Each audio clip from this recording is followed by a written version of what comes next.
Assalamualaikum warahmatullahi wabarakatuh. Halo semuanya, kembali lagi di channel aku, Febri Susanti. Sesuai permintaan teman-teman kemarin waktu di Instagram, jadi kali ini aku pengen bedah pedoman ya, beasiswa unggulan bagi masyarakat berprestasi dan pegawai Kemendikbudristek. Oke, langsung saja. Beasiswa unggulan ini adalah salah satu beasiswa yang diadakan oleh Kementerian Pendidikan, Kebudayaan, Riset, dan Teknologi. Beasiswa unggulan merupakan beasiswa bergelar ya yang diperuntukkan untuk mahasiswa S1, S2, atau S3. Nah, di sini ada dua jenis beasiswa bagi masyarakat berprestasi dan PNS di lingkungan Kemendikbudristek. Nah, untuk beasiswa unggulan di sini sudah tertulis tidak diperuntukkan bagi tenaga pendidik pada perguruan tinggi atau dosen, pelaku budaya, guru atau masyarakat yang sudah termasuk ya dalam target penerima beasiswa pendidikan Indonesia atau BPI. Oke, kita langsung masuk saja di persyaratan. Nah, persyaratan pendaftaran bagi masyarakat berprestasi. Beasiswa unggulan masyarakat berprestasi merupakan beasiswa dalam negeri untuk jenjang sarjana, magister, dan doktoral. Beasiswa unggulan masyarakat berprestasi diikuti oleh calon mahasiswa yang sudah memiliki surat diterima di perguruan tinggi. Artinya, sebelum mendaftar beasiswa ini, kamu harus sudah diterima di perguruan tinggi tujuan. Oke, maupun mahasiswa yang sudah melangsungkan perkuliahan. Artinya di sini adalah mahasiswa aktif ya yang maksimal semester 3. Lanjut di persyaratan umum, diutamakan memiliki sertifikat yang membuktikan prestasi akademik atau non-akademik tingkat internasional dan atau nasional. Nah, di sini untuk sertifikat prestasinya minimal di tingkat kabupaten atau kota. Jadi kamu yang memiliki sertifikat prestasi di tingkat fakultas, tingkat jurusan itu tidak bisa digunakan ya karena sudah tertulis jelas di situ. Kemudian mendapatkan rekomendasi dari institusi terkait. Jadi kamu yang mau daftar beasiswa ini silakan sediakan surat rekomendasi dari akademisi karena nantinya akan diupload di bagian berkas.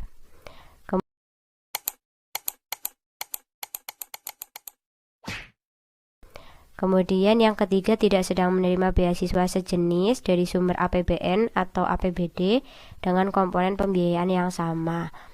Nanti di berkas itu juga ada dipersyaratkan untuk mengupload surat keterangan tidak menerima beasiswa lain. Yang keempat, diterima di perguruan tinggi dalam negeri di bawah binaan Kemendikbudristek dengan akreditasi institusi dan program studi paling rendah B atau sangat baik. Yang kelima, mahasiswa aktif dan terdaftar di PP Dikti. Lanjut ke persyaratan khusus, beasiswa program sarjana. Di sini memiliki usia paling tinggi 35 tahun. Yang kedua, memiliki surat keterangan lulus atau LOE ya, unconditional dari perguruan tinggi. Artinya nanti kalian disuruh mengupload surat keterangan diterima di perguruan tinggi. Untuk contoh surat keterangan diterima, saya ada seperti ini contohnya. LOE ya, untuk contohnya seperti ini ya. Jadi ada pernyataan di sini dinyatakan diterima. Oke, lanjut. Yang ketiga, memiliki surat keterangan aktif kuliah minimal dari dekan fakultas perguruan tinggi. 4, diutamakan yang memiliki kemampuan bahasa Indonesia yang dibuktikan dengan sertifikat. Jadi nanti ketika mengisi form, kamu harus menyediakan, harus sudah siap gitu ya untuk sertifikat kemampuan bahasa Indonesia. Yang sebelumnya harus ikut tes dulu di web ukbi.kemdikbud.go.id. Yang E, bagi mahasiswa pada jenjang pendidikan S1 yang sedang menempuh perkuliahan memiliki nilai IPK sampai dengan semester 2 minimal 3,25. Lanjut F.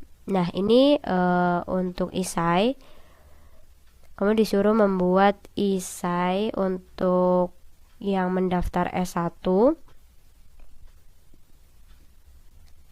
Judul temanya kontribusiku sebagai generasi unggul untuk mewujudkan Indonesia Maju 2045.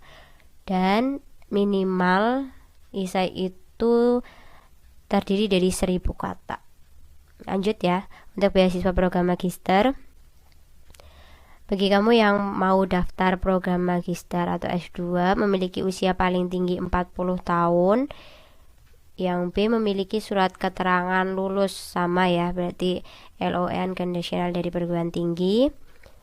Kemudian memiliki surat keterangan aktif kuliah minimal dari dekan fakultas perguruan tinggi. Memiliki nilai IPK S1 minimal 3,25 pada skala 4 baik mahasiswa baru maupun ongoing. Nah, mahasiswa ongoing itu artinya adalah mahasiswa yang saat ini sudah menempuh perkuliahan di program S2 yang maksimal itu juga semester 3. Yang E diutamakan yang memiliki kemampuan bahasa Indonesia yang dibuktikan dengan sertifikat dan atau bahasa Inggris yang dibuktikan dengan sertifikat. Nah, untuk keunggulan beasiswa BU tahun 2022 ini, untuk standar minimal kemampuan bahasa Inggris atau TOEFL ya, tidak ada standar minimal harus 500 seperti itu.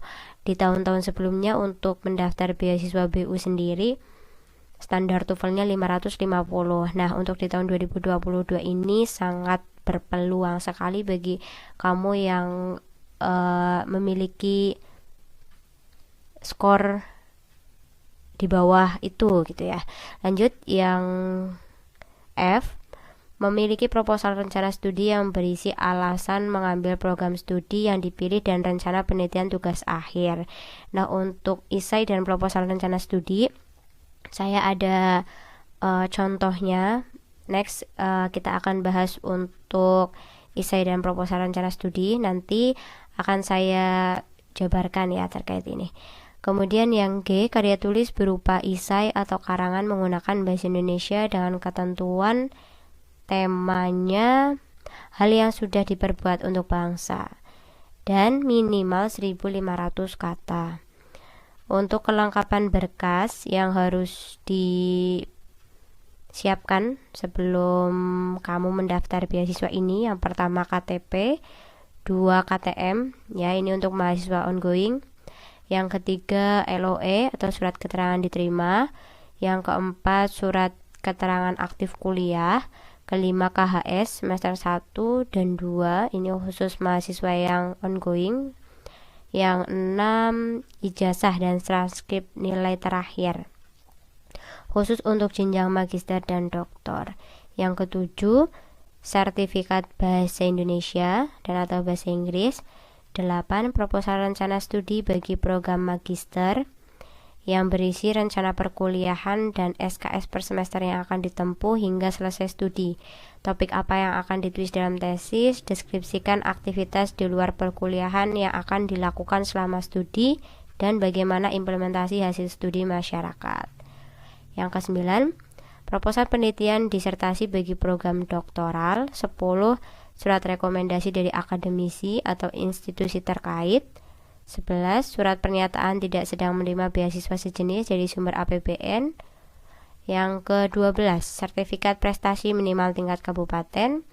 Yang ke-13 isai menggunakan bahasa Indonesia dengan judul kontribusiku sebagai generasi unggul untuk mewujudkan Indonesia Maju 2045 bagi S1, dan isai atau karangan terkait dengan hal yang sudah diperbuat untuk bangsa bagi S2 atau S3. Isai ini ditulis pada kolom isai minimal 1000 untuk S1, 1000 kata ya, dan 1500 untuk S2 atau S3. Nantinya isai ini akan dimasukkan di dalam kolom isai yang terdapat di akun BU. Lanjut untuk yang kedua, persyaratan pendaftaran pegawai PNS. Untuk persyaratan umumnya hampir sama seperti persyaratan pendaftaran untuk masyarakat berprestasi.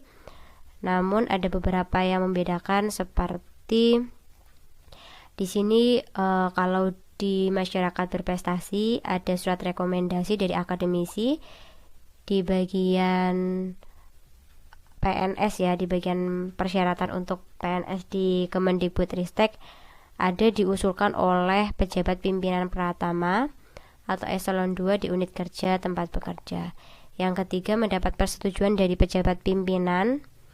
Yang keempat, nah di sini ada rekomendasi pimpinan terkait bidang studi yang diambil sesuai dengan kebutuhan organisasi. Kelima, diutamakan yang memiliki kinerja baik.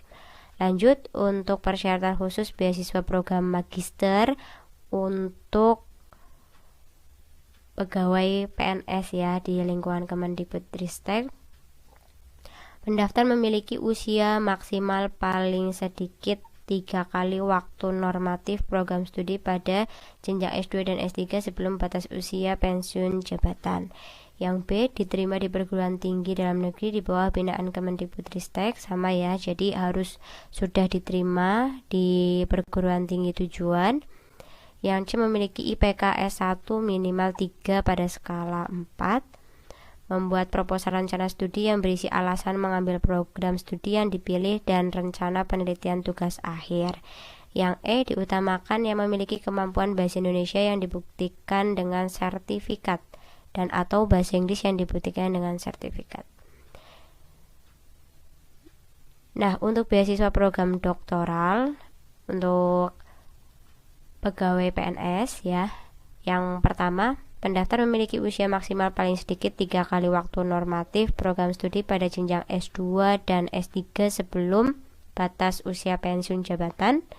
Sama, diterima di perguruan tinggi, memiliki IPK S2 minimal 3,25. Memiliki proposal penelitian disertasi dan diutamakan memiliki kemampuan bahasa Indonesia. Dibuktikan dengan sertifikat dan atau bahasa Inggris yang dibuktikan dengan sertifikat. Nah, untuk kelengkapan berkasnya,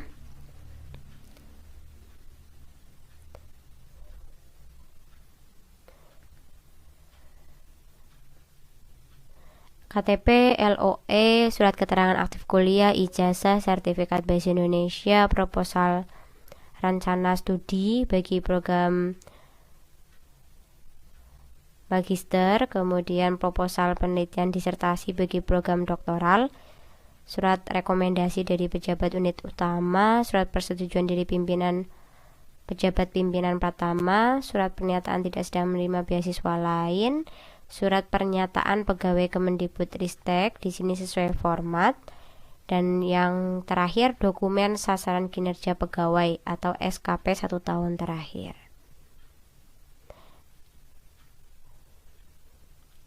Nah, jangka waktu dan komponen beasiswa standar ya. Jadi untuk S1 diberikan dalam jangka waktu 4 tahun atau 8 semester, S2 2 tahun, S3 3 tahun.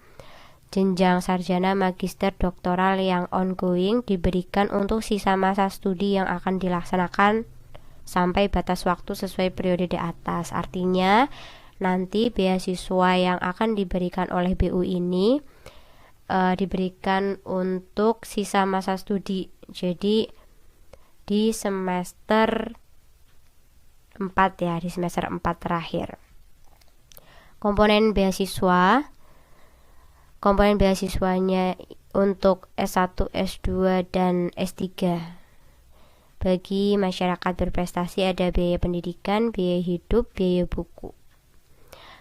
Untuk PNS ada biaya pendidikan, biaya hidup, biaya buku, biaya penelitian, tunjangan awal kuliah, transport, tujuan pulang pergi, dana pengembangan. Nah, untuk transport tujuan studi pulang pergi, setahu saya ini adalah diberikan 1 kali ya. Jadi ketika kamu diterima, kemudian datang terus melanjutkan kuliah, berangkat yang pertama kali, kemudian pulang yang terakhir kali ketika nanti selesai lulus ya. Oke, untuk tata cara pembuatan akun nanti akan kita bahas langsung untuk pembuatan akunnya aja. Terima kasih. Nantinya untuk panduan PU ini akan saya share di kolom deskripsi. Jadi bagi teman-teman yang masih ada pertanyaan, boleh ketik di kolom komentar. Terima kasih semuanya. Wassalamualaikum warahmatullahi wabarakatuh.